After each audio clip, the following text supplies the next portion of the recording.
Hi teachers! Today we're talking about the Chopin Nocturne in C sharp minor, which is opus posthumous. That means that it was not published during Chopin's lifetime. It does have an introduction, but the main theme sounds like this.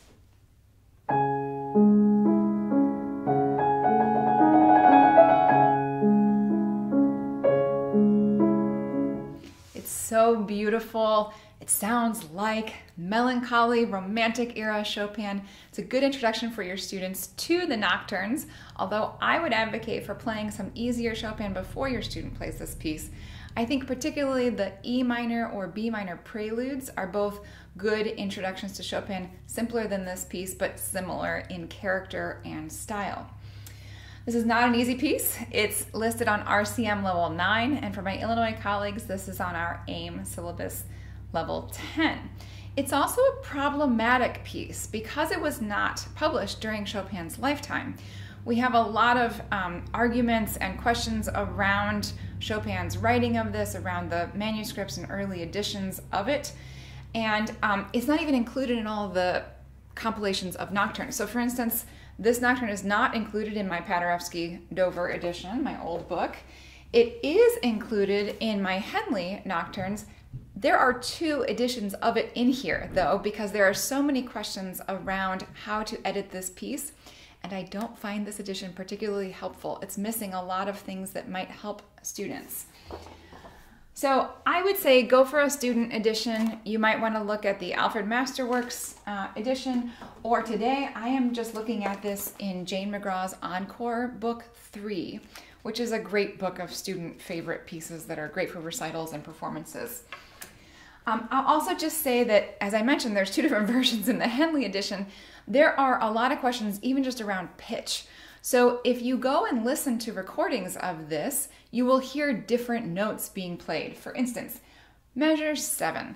The right hand has 2 C sharps. In some editions they are tied, in some editions they are not. And then measure 8, the first left hand note, I have it printed here as an F sharp. I have also seen and heard it played as a D sharp. So my edition sounds like this.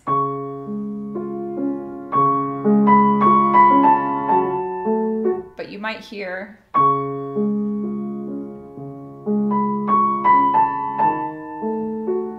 the D sharp is definitely more colorful, but we're early in the piece. So all that to say, pick an edition that you think works well for your student, that's most helpful for them, and then just make sure you explain that if they go and listen to multiple recordings of this, they may hear different things, and that's okay. It's just all part of the process of us being unclear as to what Chopin really intended.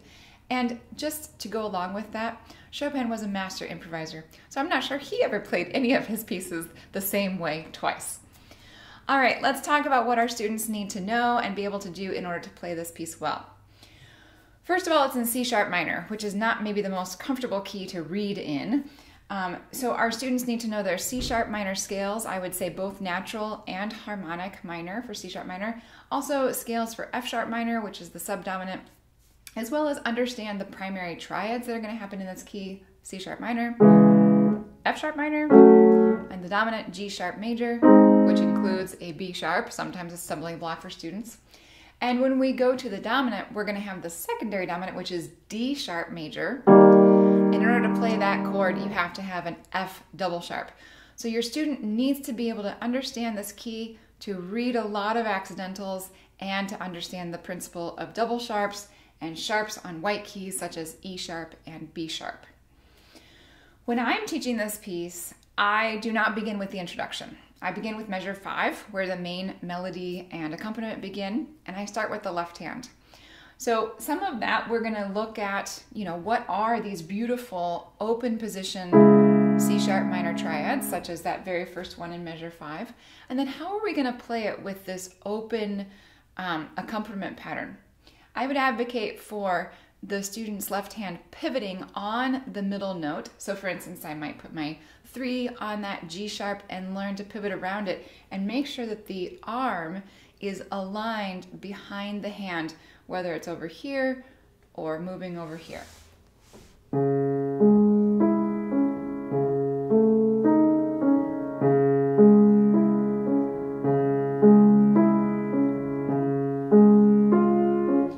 definitely want to avoid avoid a lot of, elbow up and elevated over here, but just moving fluidly behind the left hand. I won't let my students go on to really playing this until that left hand has become so easy and fluid for them that it's almost like it's on autopilot. Because frankly, you don't have time to think about it, and you don't even want your ear to be focused on that left hand. You want your ear to be focused on the beautiful right hand. You will need to work on tone quality and phrasing in the right hand part. I'm not going to have a lot of time to talk about that, but I will just say, whenever you have a trill, try with your students starting the trill a little bit softer and then growing in dynamic throughout the trill, which will help the phrase shape, such as measure 5 and 6. Start this softly, go to the G sharp, and then taper off. And make sure the last notes of the phrase are very gentle, especially if you're going to play it with your thumb. Don't let it bang out or be accented. All Chopin right hands should be in a singing style, cantabile, when we have the texture of right hand melody and left hand accompaniment.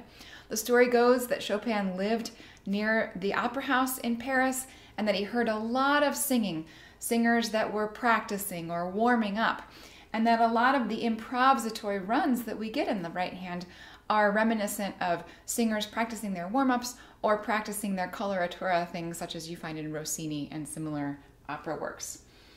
As far as those right hand runs go, I'm sure you have some ideas on how to practice these.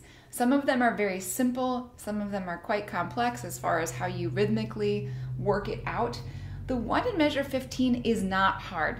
So we do a lot of fruit words in my studio.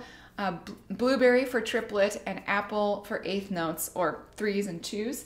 So I would advocate for blueberry, blueberry, apple, blueberry, blueberry, blueberry. We have 8th note triplets and 16th note triplets. There's only a polyrhythm at the beginning of the measure.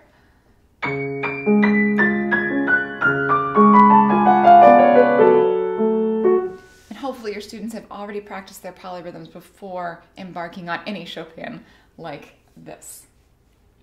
Right after that, I find that most of my students tend to back off of measure 19 and 20 and not give me a satisfying fortissimo. It's marked fortissimo in this score. I've seen it as forte, but it usually has an accent on the A. So I would advocate for playing that last line of this A section at a nice, full, angsty volume before a massive switch in character and dynamic when you go on to measure 21. Something like this.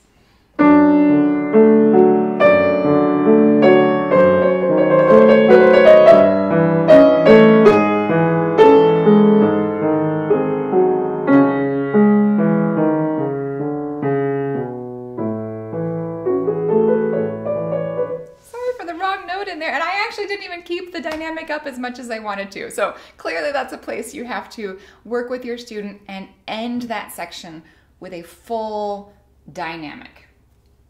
Going on from there, we have this major section and it's a completely different feel. It's almost like Schubert, when Schubert goes to a major key and it feels like we've kind of entered some foreign land or different landscape. I want to skip down to the transition that moves into 3/4 time. This is a really tricky section to understand, and I think it's partly because it was unclear in Chopin's manuscript. Supposedly he kept one of the hands in 4/4 time, which is so odd. Most performers do double time the tempo when you get to these triplets in measure 33 and on, and it should kind of have this improvisatory we're moving on to something, and then we land on the G sharp major arpeggio. So this is measure 32.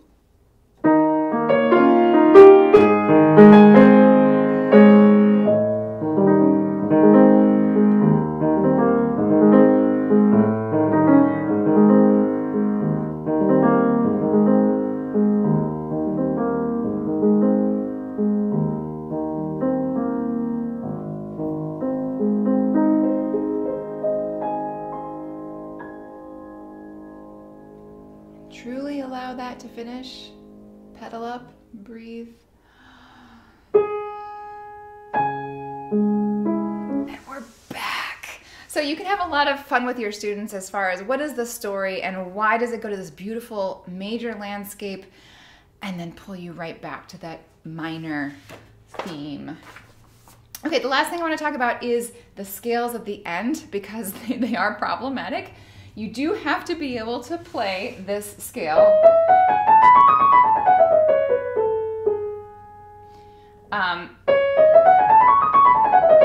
That is just a C sharp natural minor scale. It's just never starting on C sharp.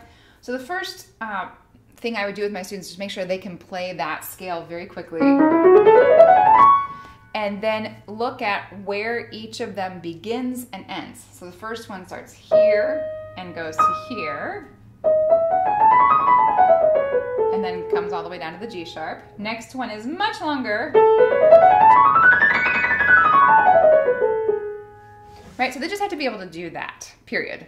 And then you can spend some time lining it up with the left hand and kind of figuring out, okay, if I have 18 right hand notes, how am I going to distribute that over 4 left hand notes? One other thing to consider would be, do you want to line up the peak of the right hand scale with the top of the left hand accompaniment, the highest pitch? There's a lot of leeway here. The most important thing is to give your students tools on how to figure out how to do it so that they feel like they can execute it, and then just remind them that it's supposed to sound like a decoration, like an ornament, like an improvisation. And their version of it might sound a little bit different from someone else's version of it, and it's a moment just to have that decoration and go back into tempo. They will have to slow down in measure 58. I can't play that at the same tempo that I play the rest of the A section, and that's fine. I hope this has given you a few things to think about on the Chopin Nocturne in C sharp minor. Please subscribe to my YouTube channel, and I wish you all the best in your teaching.